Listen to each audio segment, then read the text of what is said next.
Is there ever a time where it's all right to break the rules? I'm Jeremy with Poindexter G, and today we're going to talk about breaking the 4 firearms rules.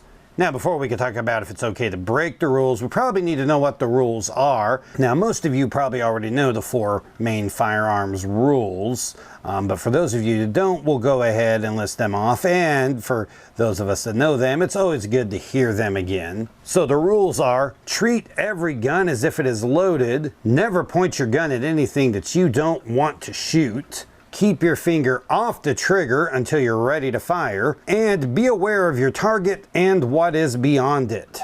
Now, when people are following these rules, the vast majority of accidents and negligent discharges tend to go away because these rules pretty much have everything covered.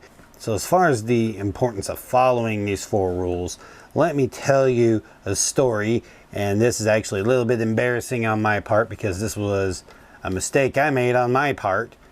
We had a group of us. We were out shooting clays, weren't at a proper range somewhere. This was just out on the property. And we had the clay thrower set up on the table, and I had a friend that was throwing them, and I was with the shotgun and was shooting.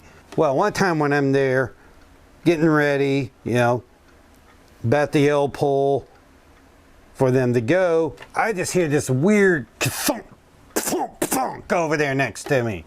And I just kind of swing over there to look at it, and the table has just completely collapsed, and the clay thrower fallen on its side and tried to throw one in the dirt. It was just crazy how that whole thing fell over there. Well, what I wasn't thinking about was that my friend that was running the clay launcher was right there over him, and I have gone and turned and aimed my shotgun over at him. Well, that is not good because I broke one of the rules there. I aimed the gun at something I didn't want to shoot. I aimed it at my friend there. But even though I had that lapse there, despite having that rule ingrained in my head, I also had the other rules in there. And one of those rules is keep your finger off the trigger, and I kept my finger off the trigger. So nothing bad happened there because I wasn't on the trigger yet. And so there's some redundancy in there to cover in case you make a mistake like that. And I'm not saying it's okay to make mistakes like that, but there are redundancies in the rules, and that's why the redundancies are there. And that's why it's so important to follow all of these all the time. So that way, in case you slip up a little bit, you've got the other rules there to fall back on to still keep you safe.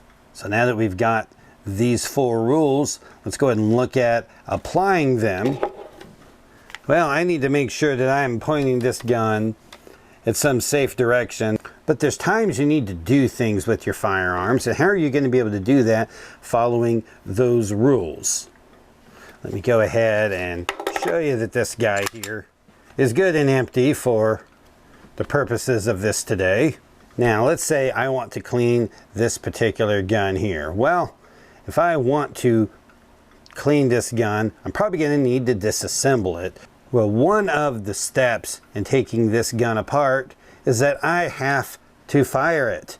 I have to dry fire. I have to pull the trigger to get the trigger group in the right position. Well, how am I going to do that and not have and keep my finger off the trigger? Well, we got to just make sure that we're clear, like I talked about earlier. Then once you know that you've got it clear, go ahead and point it in a safe direction. Then you can dry fire safely, and then that will let you go ahead and do whatever else you need to do to get this gun apart so that you can maintain it properly. Are there other things that you might have to do with a gun that would make you have to break these 4 rules? Well, let's say you want to inspect the bore on a rifle. But once again, what we'll do is we'll pop out the magazine here. Make sure that that's out. But lock that back. We can see it's empty now when we got the magazine out, so we know that this is clear.